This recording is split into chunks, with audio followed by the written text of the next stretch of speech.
Offer offer offer, আইফোনে অফার। তো আইফোন কিস্তিতে কিভাবে হবে? আসসালামু আলাইকুম বন্ধুরা, সবাই কেমন আছো? আশা করি ভালো আছো। তো তোমার ভাই চলে এসেছে নতুন একটা ভিডিও নিয়ে।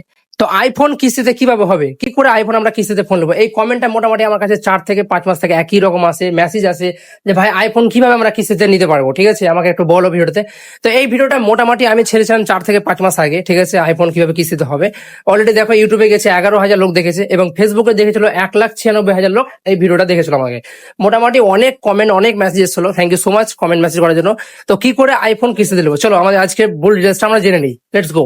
তো প্রথমে সব থেকে বড় যেটা জরুরি জিনিস সেটা আগে তোমরা জেনে নাও। ভিডিওটা ভালো করে ধ্যান দিয়ে শোনো, ভিডিওটা স্কিপ করবে না। ঠিক আছে, প্রথমে হচ্ছে আইফোন নিতে গেলে বয়স বয়স কত লাগবে, এজ কত লাগবে। ঠিক আছে, তো এজ হচ্ছে 23। 23 বছরের নিচে কোনো রকম ভাবে আইফোন হবে না, এটা একবার লিখে নাও। 23, আধার কার্ডে প্যান কার্ডে যেখানে দেখবে দেখে নাও, বাট 23 বছর এজ লাগবেই তোমাকে, মাস্ট এটা। ঠিক আছে, 2 নম্বর পয়েন্ট হচ্ছে সব থেকে বড় একটা কথা, জরুরি জিনিস হচ্ছে যে আমার দাদা বা আমার কাকু বা আমার আব্বা বাইরে থাকে, তো আমি তাদের আধার কার্ড বা প্যান কার্ডের ছবি নিয়ে বা যাই হোক যার ডিটেলস নিয়ে কি ইএমআই হবে?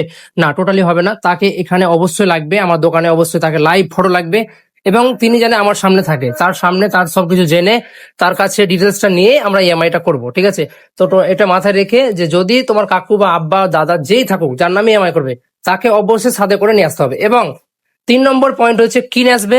আধার কার্ড, প্যান কার্ড, ব্যাংকের বই, এটা মাস্ট। আর ফোন নাম্বারটা যেটা আধার কার্ডের সাথে যুক্ত আছে সেই ফোন নাম্বারটা অবশ্যই নিয়ে আসবে। যদিও না থাকে তো যেটা ইউজ করছে, ঠিক আছে, সেটা কিন্তু অবশ্যই হাতে করে নিয়ে আসতে হবে। ঠিক আছে, মোবাইলটা যেন থাকে এবং মোবাইলে যেন রিচার্জও থাকে, এটা তো থাকবে আশা করি। 4 নম্বর পয়েন্ট হচ্ছে যে ডাউন পেমেন্ট। সব থেকে বড় কোশ্চেন আমার কাছে ডাউন পেমেন্ট। ডাউন পেমেন্ট কত লাগতে পারে আইফোনে? যে কোনো আইফোন হোক, 13 হোক, 14 হোক, 15 হোক, ডাউন পেমেন্ট লাগবে 40 থেকে 50%। এবার আমি এটা বুঝে দিচ্ছি সিম্পল ভাবে, হয়তো বাঙালি লোক অনেকজন বুঝতে পারছে না।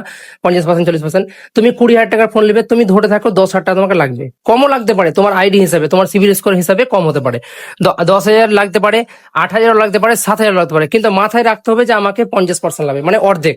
20,000-এর আইফোন নেবে, আইফোন 12, তো তোমাকে ধরে থাকতে হবে 10,000 টাকা আমাকে বেঁধে নিয়ে যেতে হবে। ঠিক আছে, অনেক বন্ধু দূর দূর থেকে চলে আসছে 4,000 5,000 নিয়ে, ভাই সরি, খুবই খারাপ লাগছে, আমার কাছে ঘুরে যাচ্ছে, কিন্তু খুবই খারাপ লাগছে, তার জন্য ভিডিওটা বানালাম। ঠিক আছে, মাথায় রেখে 40,000-এর ফোন নেবে, 20,000 টাকা তোমাকে আগে লাগবে, মানে ধরে থাকতে হবে 20,000 টাকা।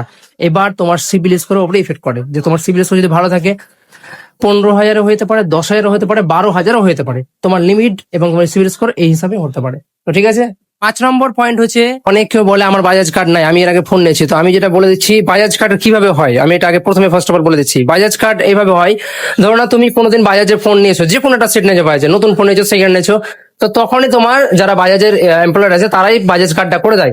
তোমার যেটা ফোন নাম্বার সেটাই হচ্ছে বাজাজ কার্ড। ঠিক আছে, ওটা কোনো টেনশন করতে হবে না যে কার্ড দিবে এটিএম কার্ডের মতন।